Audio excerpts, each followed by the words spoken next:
Welcome back to another explainer.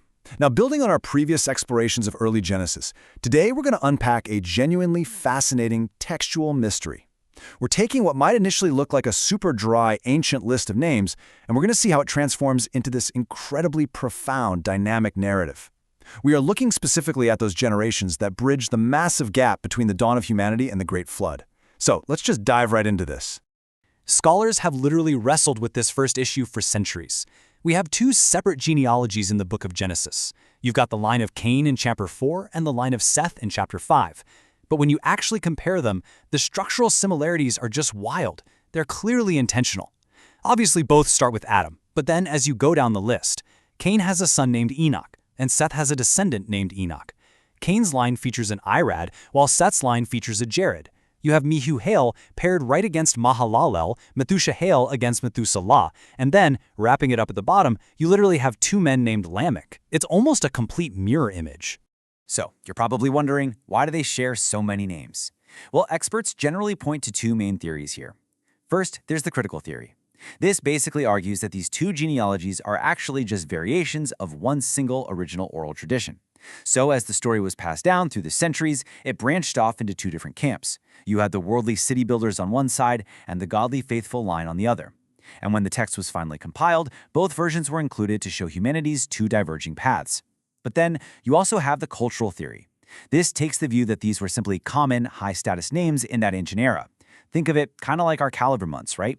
We use January and March, which carry the names of the Roman gods Janus and Mars. We reuse them as cultural markers to honor a heroic past, not because we actually believe in or are literally talking about those ancient figures. What's really cool is how this brilliantly illustrates a concept that St. Augustine formalized much later. He looked at this massive overlap and argued that these names represent two entirely different trajectories for humanity, the city of man versus the city of God. The worldly line of Cain is essentially just imitating the dignity of the faithful line of Seth. They're taking those grand spiritual names and applying them to their own earthly, violent pursuits. So while one Lamech is this man of violence and arrogance, the other Lamech is a man of deep hope, actively looking for spiritual rest. It's the ultimate literary contrast. Same exact names, two very, very different destinies.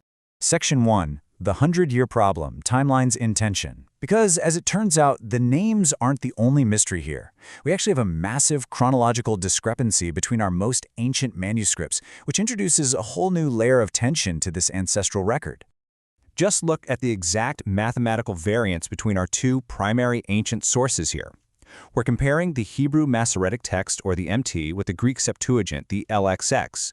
If you check out the age of the patriarch when his son was born, for Enosh, Canaan, and Mahalalel, the Greek Septuagint adds exactly 100 years to their age at the time of birth, compared to the Hebrew text.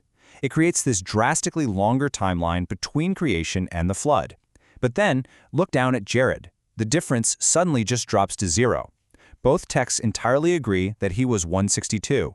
Because of these differing manuscripts, different faith traditions have naturally developed entirely unique theological lenses for looking at the pre-flood world. The Protestant perspective typically relies on the standard Hebrew Masoretic text. The focus there is really on a literal, linear chain of history leading straight to the flood, emphasizing this unbroken lineage and the harsh reality of man's fallibility versus God's grace. The Catholic perspective, on the other hand, incorporates the Vulgate and maintains a really deep respect for the Greek Septuagint. Through that lens, the focus shifts a bit more toward salvation history. The early church fathers looked for deep symbolic meanings here, viewing these patriarchs as figures who prefigure the virtues necessary for salvation. And honestly, neither approach is wrong. They're simply prioritizing different textual witnesses to extract their meaning. Section 2. The Silent Generations, Carrying the Promise. Let's shift our focus to the guys actually living in the shadow of this timeline: Enosh, Canaan, and Mahalalel. These men are so often overlooked because there's very little narrative text attached to them. They are essentially the silent generations who faithfully carried the genealogical baton from the dawn of creation closer to the flood. But their names alone actually speak volumes. Take Enosh, the son of Seth. In Hebrew, Enosh means mortal, man, or even frailty. And the text specifically notes that it was during his lifetime that men began to call upon the name of the Lord. So his name perfectly reflects humanity's stark realization of its own inherent fragility. It's a profound, built-in reminder of our need to acknowledge the divine, which definitely still resonates today. Then we have his son, Canaan.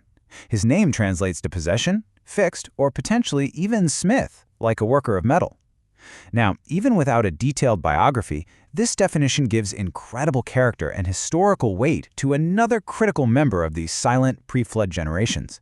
It tells us they were establishing themselves, working the earth, forging tools, and firmly fixing their place in a rapidly expanding early world. Enosh's grandson is Mahalalel, and his name is just this beautiful compound word. It's derived from Mahalel, meaning praise, and El, meaning God. Praise of God. This proves that these names function as way more than just basic identifiers to tell people apart. They are bold, theological declarations being passed down directly from father to son. Section 3. The Days of Jared, Theology and Technological Descent.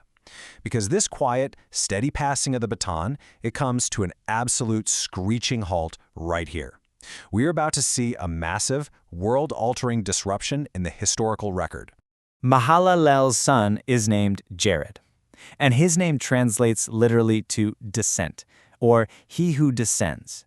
So the absolutely crucial point here is that his lifetime marks a terrifying turning point.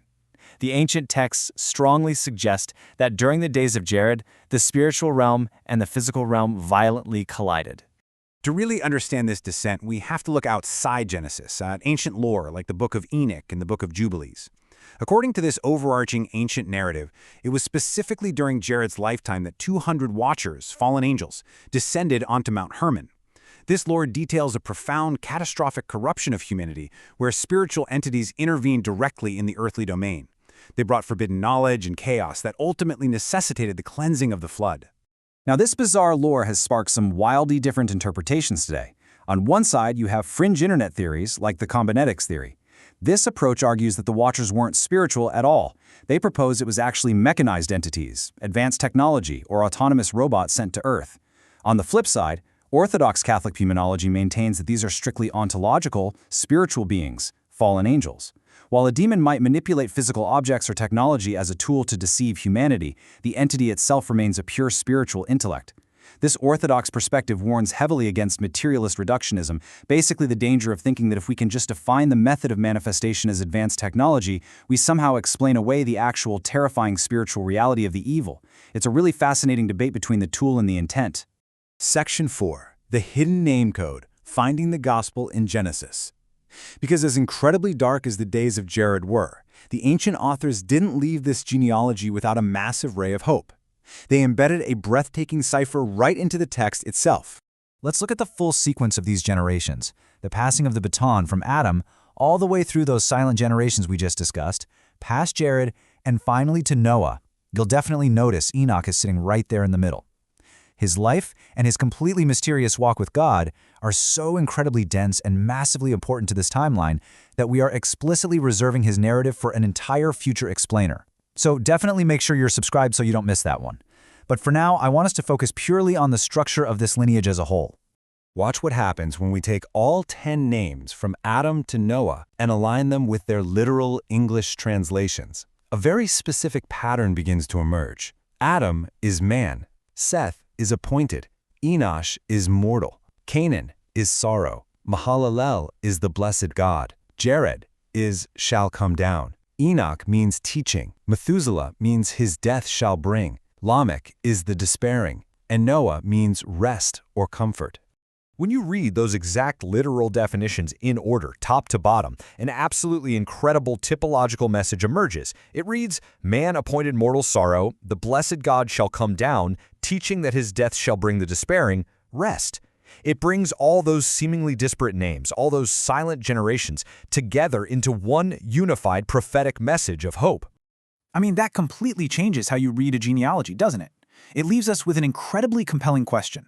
If a seemingly simple, dry list of ancestral names can hide a structural message this profound, what other mysteries are just waiting to be decoded in the structure of these ancient texts? Definitely keep that in mind the next time you encounter a passage that looks like just a list of names. Thanks so much for joining me on this explainer, and I will see you next time.